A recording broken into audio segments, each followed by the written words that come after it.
Leo tulikuwa hapa Kiesa. Rounding Hands imetoa mafunzo kwa kina mama pamoja na kina baba zaidi ya 26 ambao wamejifunza masomo mbalimbali kama ambavyo umekwisha kusikia, na kikubwa ni kwamba masomo haya yako very applicable kwenye jamii, ambapo kwa mtaji mdogo mama yoyote ama baba yoyote ama kijana anaweza akaanza. Jina langu ninaitwa Martha Kamagi. Nilikuwepo kwenye mafunzo haya kwa ajili ya kusaidia kina mama ili tuweze kujikimu kwa ajili ya ujasiriamali mdogo mdogo. Na leo tulikuwa na mambo matatu ya kujifunza. Jambo la kwanza, tumejifunza juu ya kutengeneza batiki. Kwa nini tumejifunza batiki ya kubleach? Kwa sababu ni batiki isiyoleta kazi ngumu, haitulii muda, anaweza kufanya hata kwa muda wote ule ambao yupo nyumbani na mahali popote. Hatujaishia hapo, tumetengeneza sabuni ya maji ambayo mama anaweza kufanya nyumbani. Kiwanda ni nyumbani kwake, lakini pia hatukuishia hapo, tumejifunza utengenezaji wa karanga za mayai ambazo nazo ni mama anashinda nazo jikoni na anaweza kutengeneza kwa urahisi.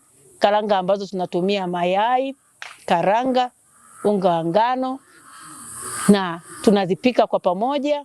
Baadaye anaweza kufanya biashara ili aweze kujikimu. Yawezekana aweze kutengeneza batiki lakini karanga atapika. Na wakina mama wamefurahia, lakini kwamba kila mmoja anaahidi kwamba hata yeye atatengeneza nyumbani katika kuendeleza ile hali ya kujiondoa katika uchumi tegemezi, ili akina mama waweze kujitegemea katika mambo madogo madogo na mara nyingine waweze kukua wakawe kama akina mama wengine wajasiriamali. Tunaanza kidogo, baadaye tunaendelea. Sikuwahi kujifunza habari ya utengenezaji wa batiki, lakini leo nimejifunza na nimeona kwamba mama au mimi ninaweza kutengeneza na ninaweza kupata fedha ndogo ndogo ikanisaidia na pengine nikatoa elimu hata kwa mama pia. Lakini pia karanga ninaweza kutengeneza na ninaweza kumfundisha mama na pengine hata jirani zangu ili wajifunze, waone namna ambavyo wanaweza kutafuta fedha ya kujikimu, fedha ya matumizi ya kawaida. Kwa niaba ya wazazi wenzangu, tumeyafurahia mafunzo haya. Kweli ni jambo zuri kwetu sisi katika kujiinua kiuchumi. Tumejifunza utengenezaji wa batiki, lakini pia tumejifunza utengenezaji wa karanga za mayai, na mwisho kabisa tumejifunza utengenezaji wa sabuni ya maji.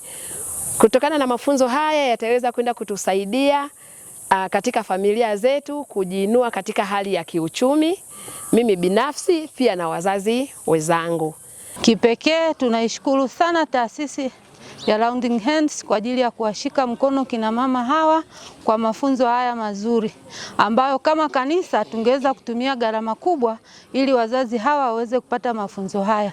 Tunawashukuru sana, na kama kiongozi wa kundi hili ninaahidi kusimamia hayo mafunzo ili yalete matokeo chanya kwa kina mama. Mungu awabariki. Ni fursa muhimu sana kwa sababu ni fursa ambazo zina masoko moja kwa moja. Kama ambavyo nimesema awali, kwa mfano sabuni hii kama wakina mama wataamua kuitengeneza kila Jumamosi, wana uwezo wa kuiuza katika ibada kila Jumapili. Wana uwezo wa kuipeleka sabuni hii kwenye makanisa wakanunua sabuni kutoka kwenye wakina mama ambao wamejifunza. Lakini tunafahamu kwamba makanisani wachungaji wanahudumu siku ya Jumapili karibia siku nzima. Karanga wanaweza wakapeleka kama kitafunwa. Kwa hiyo ni sehemu pia ambayo ni soko, fursa ni pana.